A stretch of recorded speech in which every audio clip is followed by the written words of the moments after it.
Donald Trump won the presidency with a crystal clear brand: strength, winning, deal-making to fix a broken Washington. In the health care push that collapsed Friday, he was too weak to sway fellow Republicans. He lost.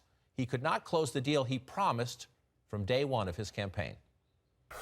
We have to repeal Obamacare, and it can be replaced, and it can be replaced with something much better for everybody. Let it be for everybody, but much better and much less expensive for people and for the government. And we can do it.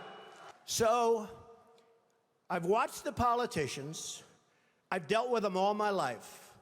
If you can't make a good deal with a politician, then there's something wrong with you. You're certainly not very good. After a certainly not very good experience and week, the president wants to turn the page. It certainly was an interesting period of time. We all learned a lot. We learned a lot about loyalty. We learned a lot about the vote-getting process. We learned a lot about some very arcane rules in, obviously, both the Senate and in the House. So it's been, certainly for me, it's been a very interesting experience. So let's start there. What did he learn? Well, this is not the first time that President Trump has been tripped up by the written or unwritten rules of politics. I mean, remember, he lost a popular vote. His initial ban on travel from these Muslim countries. He lost his choice for labor secretary, his army secretary pick. I mean, so this is definitely not his first loss. But he did learn a lot about loyalty and who he can trust. It's very true. But, John, it's so hard to overstate how significant of a loss this is. I mean, the Republican base, the party, has been clamoring for this for 7 years. This has been their central campaign promise. The real ramifications, he's ready to move on. Donald Trump is ready to move on. The question is the Republican base ready to move on?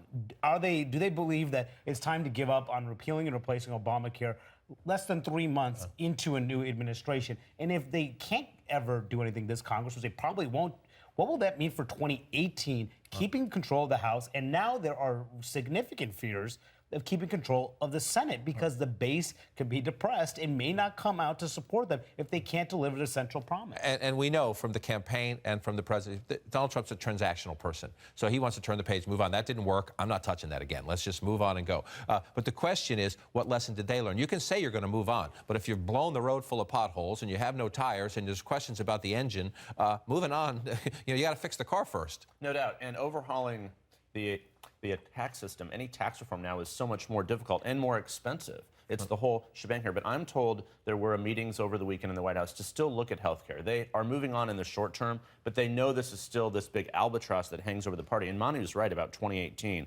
Republicans will demand that they do something. And Mike Pence, the vice president, was in West Virginia on Saturday still talking about repealing and replacing Obamacare. And he said it was a victory for the status quo. The whole raison d'etre of Donald Trump's campaign for president was to fix this town and to end the status quo. His own vice president saying, the status quo wins. I think there are two real lessons or concerns that emerge from this. One is credibility, and the other is the fear factor, the power factor, right? President Trump's credibility is seriously jeopardized by what happened. And so perhaps is his ability to scare people in the future into doing what he wants. In districts where he got 60 and 70% of the vote, those House members said, Mr. President, you're great. I'm not going to give you my vote. And that's one question I am told by a couple members of Congress that he would ask them, the president would ask them when they were inside the Oval Office, how much did I win your district by? How much did I win your district by? And they were sort of like, let's talk about the bill, Mr. President. Let's talk about the bill, Mr. President. He was not focused on the details here. But at the end of the day, the consequences of defying him in the short term appear to be not much. But it's a long game here. We don't know. It's a long game. It's a long game. But this is the point I'm trying to figure out. What did he learn from this? Because you mentioned these meetings. One of the things we know from all the great reporting people have done in these meetings is the president would tell the members of the Freedom Caucus, conservative members who don't believe in a big federal government, who really want to repeal Obamacare. They're not all that interested in a federal role in replacing Obamacare. The president would say, I don't want to focus on the little, I'll say stuff. It's 8 o'clock in the morning on a Sunday. He did not say stuff. I don't want to focus on that. You cannot pass something as complicated as health care and something that divides your party as much as something like health care, and tax reform is next, and then trade and all these, without focusing on the little stuff. That's his job. Yeah, and he never seemed personally invested in this bill. Not really barnstorming the country as some thought he would, as to draw public support for it, get behind this bill. He, of course, didn't want to call it Trump Care.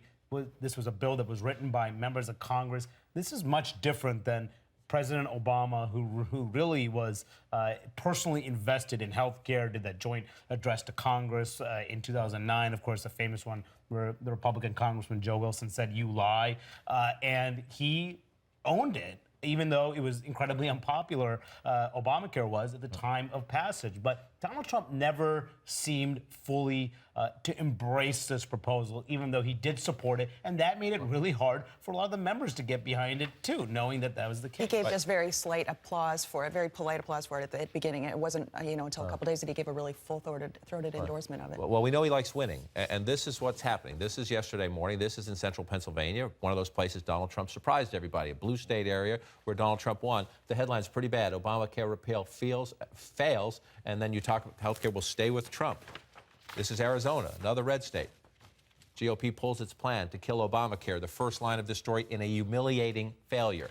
Donald Trump doesn't like this. So back to the lessons. You heard at the opening of the show, he said, I learned a lot about loyalty. Well, right after, at that very same event, he said, I like Speaker Ryan. Speaker Ryan's working very hard. Speaker Ryan has to deal with all these factions in the Republican Party. Then yesterday, the president tweets, tune into Fox News last night at 9 o'clock. Everybody says, oh, is he going to call in and do an interview? Oh, does Judge Jeanine have some exclusive on Donald Trump? Watch. Paul Ryan needs to step down as Speaker of the House. The reason?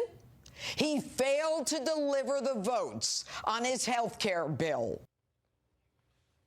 What? I mean, so the President of the United States is giving a preview. Obviously, he knew what was going to be broadcast last evening. There's no question the relationship between the President and the Speaker was never very good. Now it's a fractured, but the reality is they have to work together, at least for the short term here. But in terms of lessons learned, you don't learn lessons by assigning blame. Even before this bill failed on Friday, starting Thursday evening, the White House was already saying, oh, it's Paul Ryan's fault, it's the Speaker's fault. The blame game up and down Pennsylvania Avenue on Friday was extraordinary, and that is not how you learn lessons to go forward here. So I think unless there's any self-reflection, not sure what you learned. Yeah, out of the White House, we heard it's the Speaker's fault. Right. It's Pelosi and Schumer's fault straight from the president.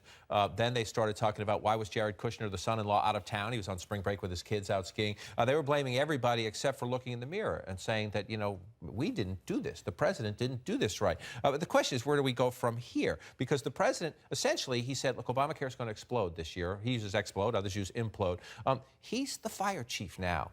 Yes, Obamacare was put in place in the previous administration, but you can't show up at a fire and say, oh, that one started under the last guy, I'm not going to put it out. Or can he? Yeah, no, he's got a few choices. One is, this seems impossible given the rhetoric of the last couple of days, but one is to actually pivot and attempt to work with Democrats. I'm not sure why Democrats would do that given his standing in the polls now. They won't. And given the fact that he says this is really Schumer and Pelosi are the losers. But that could be an option. But to do that, you'd have to decide you're going to actually save Obamacare, rebrand it, call it something different, or really mend fences with the Republicans and try to take a leadership role in bringing that caucus together, which is also hard to do if you're playing the blame game.